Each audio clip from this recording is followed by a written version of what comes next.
MP board की class 10th के विद्यार्थियों 100% श्योर जो आपको हमने हिंदी का पेपर बताया था पूरा का पूरा हिस्सा है आपका। देखिए, जिस किसी बच्चे ने भी हिंदी के पेपर की पीडीएफ ली थी, ठीक है, पीडीएफ ली थी, उसने 100% श्योर टॉप किया है।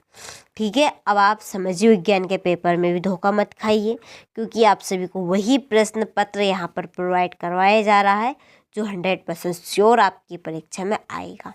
चलिए, तो वीडियो को हम करते हैं शुरू।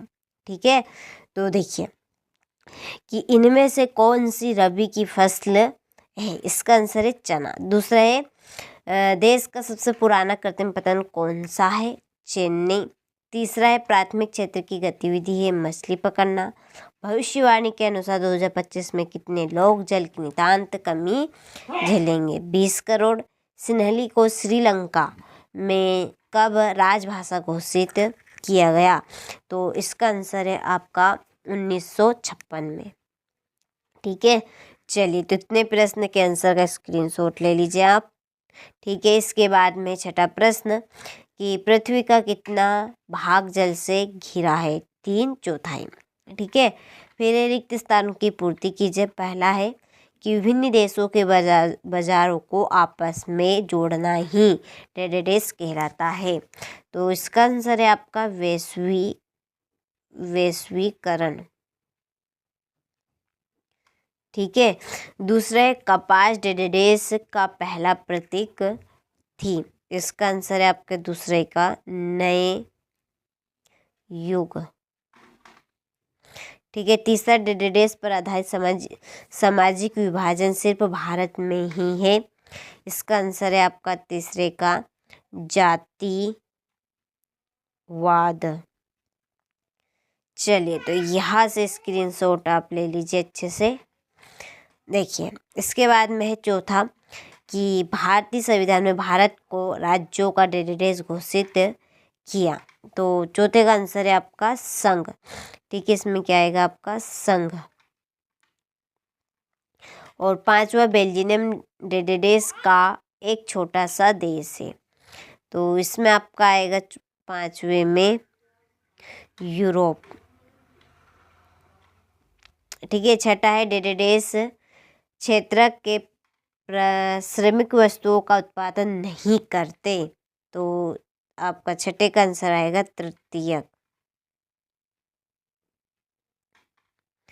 ठीक है, चलिए, तो यहाँ से आप अच्छे से स्क्रीनशॉट ले लीजिए।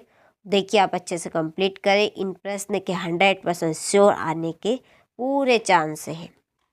ठीक है, चलिए, इसके बाद में जोड़ी आधी से ज़्यादा आबादी गरीब इसकी जोड़ी है आपकी बांग्लादेश। ठीक है, ये आपकी बांग्लादेश रहेगी। दूसरी कनरेसी की आपकी जोड़ी है देश की सरकार। ठीक है, देश की सरकार उसे प्राधिकृत करती है। चाय आपकी असम में उगाई जाती है। गैर प्रजातंत्री देश कौन सा है, तो आपका चीन है। ठीक है, और नेपोलियन की हार ये हुई 1815 में। कंडला की जोड़ी रहेगी आपकी गुजरात। ठीक है, चलिए, तो जोड़ी का स्क्रीनशॉट ले लीजिए और अच्छे से कंप्लीट कर लीजिए। इसके बाद में एक वाक्य में उत्तर दीजिए। पहला है हवाई जहाज बर्तन व तार बनाने में किस धातु का प्रयोग किया जाता है, तो इसका आंसर रहेगा एल्यूमिनियम।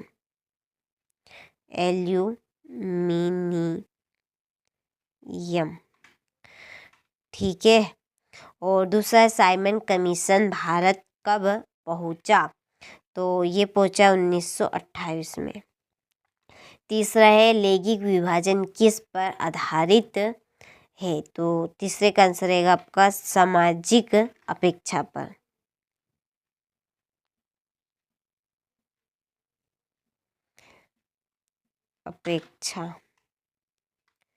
ठीक है, चलिए, तो स्क्रीनशॉट आप ले लीजिए यहाँ से। इसके बाद में है चौथा प्रश्न बेल्जियम की राजधानी बताइए, तो इसका आंसर है आपका ब्रुसेल। ठीक है, ब्रुसेल्स। और पांचवा, जीडीपी में सबसे अधिक योगदान किस क्षेत्र का है? तो इसका आंसर है तृतीयक।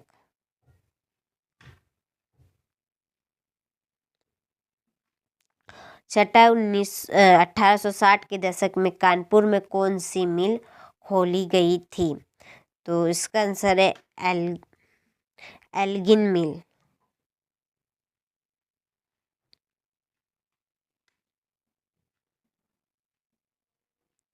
चलिए, तो यहाँ से तीनों प्रश्न के आंसर का स्क्रीनशॉट ले लीजिए आप। क्वेश्चन नंबर 6, नवीनीकरण संसाधन क्या है? मध्य प्रदेश के प्रमुख राष्ट्रीय उद्योगों के नाम लिखिए। चलिए, इसके बाद में बांस ड्रिप सिंचाई प्रणाली क्या है? प्रारंभिक जीविका निर्वाह कृषि क्या है? बंगाल विभाजन के क्या उद्देश्य थे? और जेकोबिन क्लब की स्थापना कब और किसने की? भारत में क्षेत्रीय दलों के नाम बताइए। राजनीतिक दल क्या है? आर्थिक विकास के आधार पर देशों को कुल कितने भागों में बांटा गया? तृतीय क्षेत्र किसे कहते हैं? ठीक है, यहाँ से आप स्क्रीनशॉट लेते चलिए इन प्रश्नों का। और देखिए, आप सभी से जितनी जल्दी हो सके उतनी जल्दी आप सभी इन प्रश्नों को कंप्लीट कर ले, क्योंकि आपके पास टाइम बहुत ही कम बचा है और आपकी अर्धवार्षिक परीक्षा नज़दीक आ गई। ठीक है, चलिए, तो आप सभी ने अच्छे से सभी प्रश्नों का स्क्रीनशॉट ले लिया होगा, तो आप सभी अच्छे से इन प्रश्नों को कंप्लीट करें। मिलते हैं आपसे इसी तरह के इम्पोर्टेंट प्रश्न पेपर के साथ।